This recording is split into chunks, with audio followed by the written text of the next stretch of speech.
Welcome and welcome back to my channel চিলিক্স diary. তো নাইকা থেকে আরেকটা পার্সেল অর্ডার করেছিলাম। পুজো যেহেতু কিছু না কিছু পার্সেল আসছে আগে পরে হয়ে, তো যখন যেরকম আসছে আমি সেগুলো ভিডিওতে রেকমেন্ড করছি, দেখাচ্ছি। তো আমি পারফিউম অর্ডার দিয়েছিলাম আর লিপস্টিক অর্ডার দিয়েছিলাম। এর আগেও আমি লিপস্টিক অর্ডার দিয়েছিলাম, সেটা বোল্ড শেড ছিল আর ডাস্কি স্কিন টোন, মানে চাপা থেকে মিডিয়াম স্কিন টোনের জন্য এটা পারফেক্ট।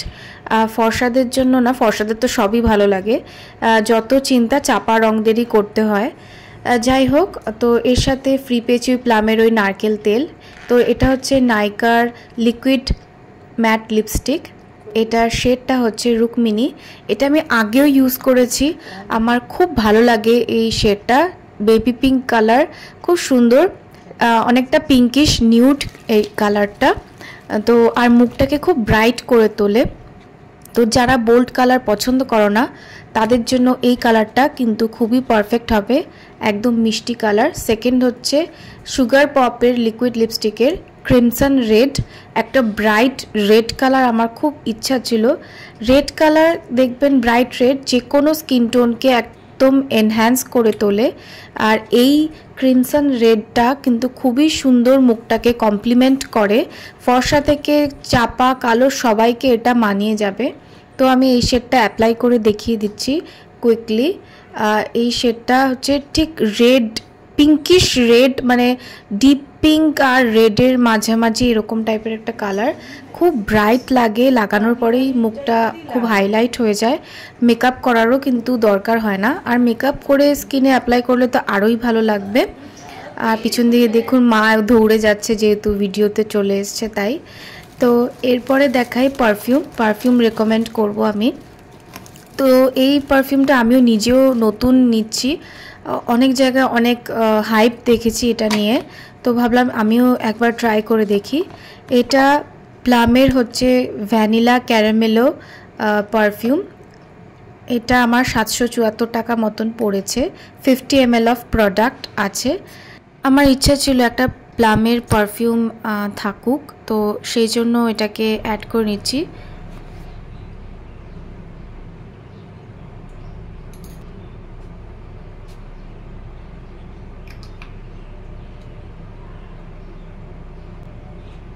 আর এটার টপ নোটে হেলিওট্রো ভ্যানিলা আমন্ড আছে, বেসে আছে sandalwood, salted caramel, Turkish pistachio আর জ্যাসমিন পেটালস।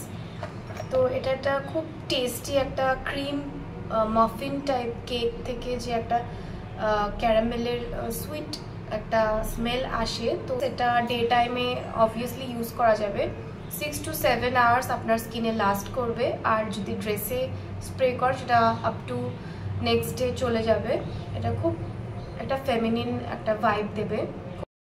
তো সেকেন্ড হচ্ছে স্কিন বাই টাইটেনের এই সিলেস্টি ভ্যারিয়েন্টের পারফিউমটা।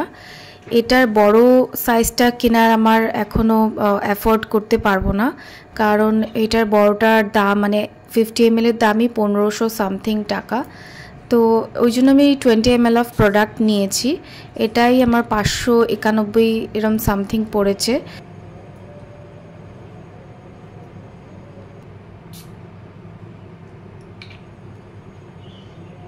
একটা জ্যাসমিন প্রথমেই একটা স্মেল পাচ্ছি, অ্যাম্বার আছে, স্যান্ডেলউড আছে।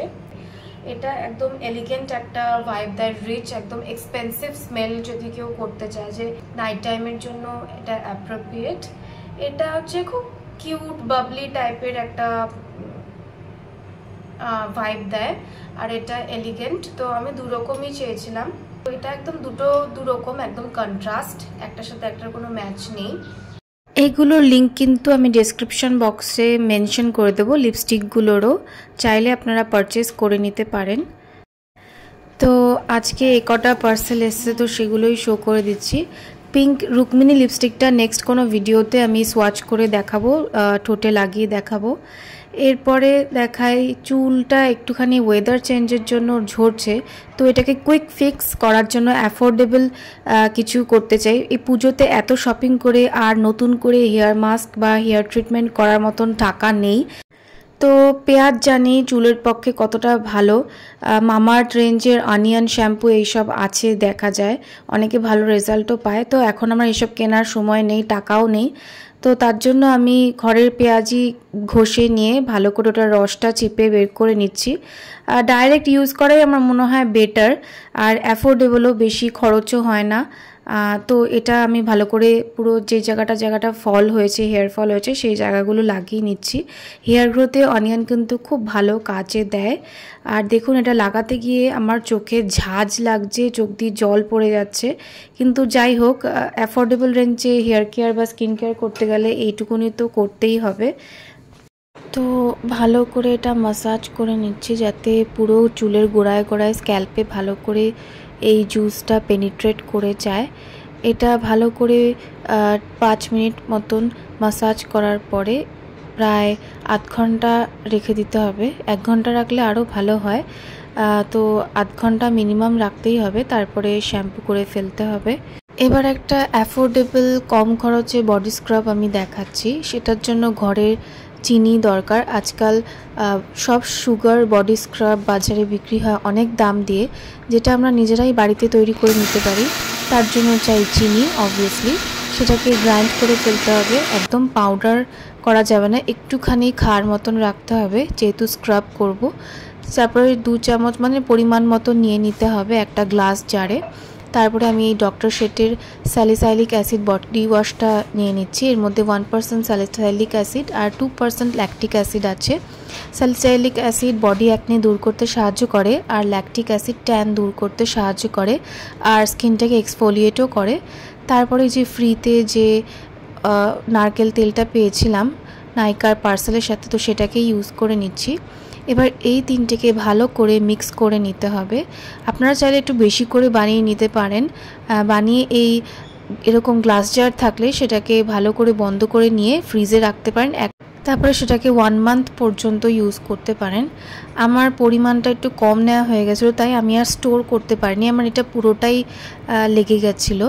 তো এটাকে ভালো করে যেখানে এলবো, নি এরিয়া, তারপরে যেখানে যেখানে ব্ল্যাক প্যাচেস আছে সেখানে ভালো করে স্ক্রাব করে নিতে হবে, পায়ে হাতে। এতে দেখবেন ট্যানটাও চলে যাবে, আর যে কালো দাগ ছোপগুলো থাকে সেইগুলোও চলে যাবে, আর স্ট্রবেরি লেগসের যে সমস্যা থাকে সেটাও চলে যাবে। তো এইভাবে প্রায় 10 to 15 মিনিটস স্ক্রাব করে নিতে হবে ভালো করে। এই ঘরোয়া অ্যাফোর্ডেবল স্ক্রাবটা কিন্তু দামি যে কোনো স্ক্রাবের মতনই এফেক্টিভ। এর বিফোর অ্যান্ড আফটার এফেক্ট কিন্তু এই ভিডিওর মাধ্যমে আপনারা নিজেরাই দেখতে পারবেন। স্কিনটা কিন্তু অনেকটাই স্মুথ হয়ে যায়, আর ট্যানিংটা, বডি অ্যাকনির সমস্যা, স্ট্রবেরি লেগস এগুলো কিন্তু কিছুই থাকে না। আমি এলবোতে খুব ভালো করে লাগিয়ে নিচ্ছি, কারণ আমার এলবোটা একটুখানি ডার্ক আছে, তাও আগের তুলনায় অনেকটাই কমেছে। আগে যখন ভিডিও করতাম না, যদি সেই রেকর্ডটা রাখতাম তাহলে বোঝা যেত যে বিফোর অ্যান্ড আফটার এফেক্ট কতটাই চেঞ্জ হয়েছে স্কিনটা আগের থেকে। সফট অ্যান্ড স্মুথ হয়ে যাবে স্কিনটা। স্ক্রাবিংয়ের পরেই কিন্তু ভালো করে ময়শ্চারাইজ করে নিতে হবে। আমি আন্ডারআর্মটাকেও এটা দিয়ে স্ক্রাব করে নিচ্ছি। আগে অনেকটাই কালো প্যাচেস ছিল, কিন্তু এখন একদমই নেই বলা যেতে পারে। তো ভালো করে স্ক্রাব করে নিচ্ছি আমি আন্ডারআর্মসগুলোকেও।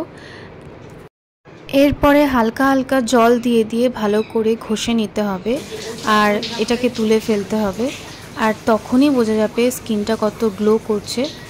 আমার লো লাইটিংয়ের জন্য হয়তো এখন অতটা বোঝা যাচ্ছে না। তারপরে যখন লোশন অ্যাপ্লাই করব তখন স্কিনটা কিন্তু একদম বডি পলিশিংয়ের মতন এফেক্ট দেবে। তো বাড়ি বসে এইভাবে বডি পলিশিংও করা যেতে পারে কম খরচে, অ্যাফোর্ডেবল রেঞ্জে, কোনো স্যালনে গিয়ে টাকা খরচ না করেই। এরপরে আমি সাধারণত সকালবেলা ফেস ওয়াশ করি না, কিন্তু যে ফেস ওয়াশটা আমি ইউজ করি তো সেটাই দেখিয়ে দিচ্ছি। সিম্পলের রিফ্রেশিং ফেস ওয়াশ, এটা আমি আরও আগে ভিডিওতে দেখিয়েছি। আর শ্যাম্পু হিসেবে ইউজ করছি ডাভের hair therapy breakage repair sulphate free mild shampoo. এটা আমি 2 বার ইউজ করি, সপ্তাহে 2 দিন। তো যে কোনো প্যাক লাগানোর পরে বা অয়েলিং করার পরে বা ডিআইওয়াই করার পরে এই শ্যাম্পুটাই কিন্তু আমি ইউজ করি। এটার চুলটা খুব স্মুথ করে, সিল্কি করে আর হেয়ার ফলটাকে রোধ করতে সাহায্য করে। আমি কিন্তু কোনো কন্ডিশনার ইউজ করি না, কারণ এই শ্যাম্পুটাই এক ধরনের কন্ডিশনিংয়েরও কাজ করে, তো কন্ডিশনার আমার লাগে না। যার এক্সট্রিম ড্রাই হেয়ার তারা কন্ডিশনার অ্যাপ্লাই অবশ্যই করবে। এই যে হচ্ছে হেয়ার এফেক্টটা দেখিয়ে দিই, কতটা শাইনি অ্যান্ড সিল্কি হয়ে গেছে। শ্যাম্পুর লিঙ্কও আমি ডিসক্রিপশন বক্সে দিয়ে দেবো, চাইলে আপনারা চেক আউট করতে পারেন। এরপরে যদি সম্ভব হয় তো অবশ্যই ড্যাম্প স্কিনেই বডি লোশনটা স্ক্রাবের পরে ইউজ করাটা অত্যন্ত জরুরি, কারণ স্ক্রাব করার পরে স্কিনটা কিন্তু খুব ড্রাই হয়ে যায়, তো ওটাকে ভালো করে ময়শ্চারাইজ করাটা কিন্তু খুব দরকার। তো আমি মামা আর্থের বডি লোশন রোজ বডি লোশনটা ইউজ করে নিচ্ছি। এটা সামার টাইমে আমি ইউজ করি। উইন্টার টাইমে কিন্তু মামা আর্থেরই কোকো বডি লোশনটা, ওটা একটু থিক হয়, ওটা আমি ইউজ করি। তো বডি লোশনটাকে ভালো করে মাসাজ করে করে স্কিনে অ্যাপ্লাই করে নিতে হবে, তাহলে দেখবেন কি সুন্দর একটা গ্লো দেবে। অলরেডি আপনারা নিশ্চয়ই দেখতেই পাচ্ছেন আগে বিফোর কীরকম ছিল, আর স্ক্রাবিংয়ের পরে আর ময়শ্চারাইজ করার পরে আরও কতটা সফট স্মুথ অ্যান্ড গ্লো করছে স্কিনটা। তো হাতে নাতে রেজাল্ট। এটা ভালো করে মাসাজ করে করে বডি লোশন অ্যাপ্লাই করলে বডিতে ব্লাড সার্কুলেশনটা কিন্তু খুব ভালো হয়, তার জন্য স্কিনটা আরও বেশি গ্লো করে। যেহেতু আমি শাওয়ার রুটিনটা শেয়ার করছি, তো তার মধ্যে আন্ডার আর্ম ক্লিনিংটাও পড়ে, তো তার জন্য আমি নিয়ে নিয়েছি মামা আর্থের অ্যালোভেরা জেল। এইটাকে আন্ডার আর্মে ভালো করে অ্যাপ্লাই করব শেভ করার জন্য, যাতে স্মুথলি রেজারটা গ্লাইড করে আর কাটার চান্সটাও না থাকে, আর আন্ডার আর্মের স্কিনটা শেভ করার পরে যাতে খসখসে না হয়ে যায়, সফট থাকে। কারণ যত বেশি খসখসে হবে তত বেশি কালো হবে, যত বেশি ময়শ্চারাইজ রাখা যাবে আন্ডার আর্মকে তত কিন্তু স্কিনটা ডার্ক থেকে ফেয়ার হতে থাকবে। এবার একটা রেজার নিয়ে ভালো করে শেভ করে নিচ্ছি। স্নানের আগেই আমি ভালো করে এটাকে স্ক্রাবও করে নিয়েছিলাম। আগে আমার আন্ডার আর্মে ব্ল্যাক প্যাচেস কিন্তু অনেকটাই বেশি বোঝা যেত আর অনেকটাই বেশি ছিল, কিন্তু এখন কিন্তু প্রায় নেই বললেই চলে। আর তার জন্য আমি কি করি সেটা আমি শেয়ার করলাম। এরপরে আমি একটা underarm roll on use করব। এটা কেমিস্ট অ্যান্ড প্লের আন্ডার আর্ম রোল অন, এটা আমি আগেও দেখিয়েছি। এতে আছে 4% ল্যাকটিক অ্যাসিড আর 1% মেন্ডেলিক অ্যাসিড। এই দুটোই কিন্তু কালো দাগ দূর করতে সাহায্য করে। সপ্তাহে একবার আন্ডার আর্ম স্ক্রাবিং করতে হবে, শেভ করে রাখতে হবে, আর এভরিডে এই রোল অনটা লাগালে কিন্তু 1 মাসের মধ্যেই বেস্ট রেজাল্টস কিন্তু আপনারা দেখতে পারবেন। ডার্ক প্যাচ দূর হয়ে যাবে আর ওডারটাও কন্ট্রোল হবে। তো এই ট্রিকটা অবশ্যই ট্রাই করবেন। তো রিসেন্টলি আমি শ্রীলেদার্সে গেছিলাম, যেটা গড়িয়াহাট ব্রাঞ্চে। তো এটার শর্টস আমি অলরেডি আমার চ্যানেলে আপলোড করেছি, কিন্তু আমি কোন জুতোগুলো পারচেস করেছি এবার সেগুলোই দেখানোর পালা। দু রকমের হিলস আমি নিয়েছি, কারণ আমার হিলসটা এখন ছিল না, স্নিকার্স ছিল। তো একটা হচ্ছে আমি ডেইলি বেসিসে ইউজ করব, আর আরেকটা আমি তুলে তুলেই পরবো।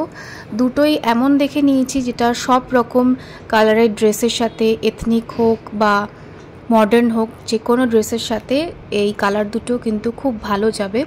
আলাদা করে সবের সাথে ম্যাচিং করে বা কন্ট্রাস্ট করে কিনতে হবে না।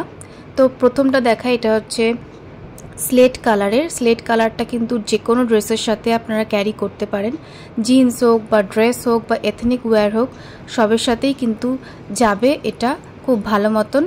আর হিলটাও ব্লক হিলসের উপর আছে, খুবই কমফোর্টেবল পায়ের ক্ষেত্রে। প্রাইসও ভালোই অ্যাফোর্ডেবল ছিল, 370 কি 380 রুপিসের আন্ডারে, মানে 500-এর আন্ডারেই পড়ে যাচ্ছে। এরপরে সেকেন্ড হিলসটা দেখাই, এটা আমার মোস্ট ফেভারিট। এটা হচ্ছে একটা নিউড হিল। আমরা সবাই জানি নিউড হিলটা কিন্তু সব অকেশনে, সব সময়, সব বয়সের লোক পরতে পারে, আর এটা কখনো আউট অফ ট্রেন্ড যায় না। আমার কাছে নিউড হিল ছিল না, তো আমি এটা পারচেস করে নিয়েছি, দেখা মাত্রই আমার পছন্দ হয়ে গেছিলো। এটাও অ্যারাউন্ড 370 কি 380 এরকম পড়েছে। এটাও খুব কমফোর্টেবল, এটা কুশন টাইপ ফিনিশ আছে পায়ে আর কি, পরলে হিল অনেকক্ষণ পরে থাকলেও কোনো অসুবিধা হবে না। আজকের ব্লগটা এই পর্যন্ত। যদি ভিডিওটা ভালো লাগে তো চ্যানেলটিকে সাবস্ক্রাইব করুন, লাইক করুন, কমেন্ট করুন। Thank you.